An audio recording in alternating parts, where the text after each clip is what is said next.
Been there. Kelly went a couple times, I think, and said she really enjoyed it. And we actually have a camera over the ice skating rink there right now. Oh, okay. And you can see a live view. It is jammed up here this evening, and I tell you what, we're finishing it off in style here, Jenny, because really the next 24 hours, the weather is going to be relatively quiet as we look at what's going on here in Carmel. And now we'll take you over into the vantage point from Carmel Aloft here, and we'll show you current conditions.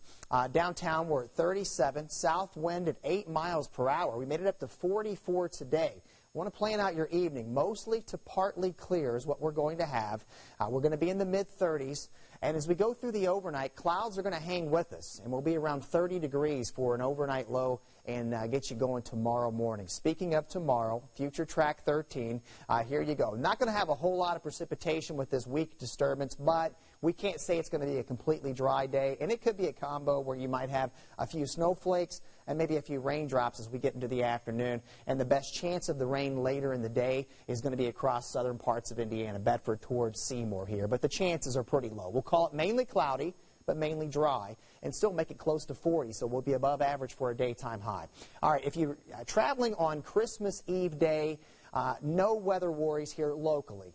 In fact, I think we'll have a lot of sunshine around on Monday. Temperatures bounce back close to 40 as we wrap up Monday afternoon. Here it is, Christmas Eve day, and again, you couldn't ask for much better weather for traveling if that is your day. Now, as we get into Christmas Eve night, clouds will start to be on the increase. We've been telling you about this system that's moving in. It's quick mover, not real strong, may have just enough lift, just enough moisture, and just enough cold, by the way, that we could have a few flakes of snow flying around here on Christmas Day. In fact, I think we probably will at times. Eventually, this moves out pretty quickly. And notice the temperatures climbing well above freezing. So even if you get a little dusting, which I'm not expecting, it will likely melt by late afternoon, but just know that you may have a little bit of snow across the area on Christmas Day. Here's Christmas Eve now. We'll get you into the evening. Temperatures in the low 30s. And then for Christmas Day, we'll make it into the lower 40s. May sneak in a little sunshine. Now, second half of the travel forecast. Now, we're talking Wednesday into Friday. There's going to be a strengthening storm. We'll call it a winter storm. We're going to be on the warm and wet side of this. But there's going to be real heavy snow if you've got travel plans through Minneapolis. That airport could be impacted big time next week.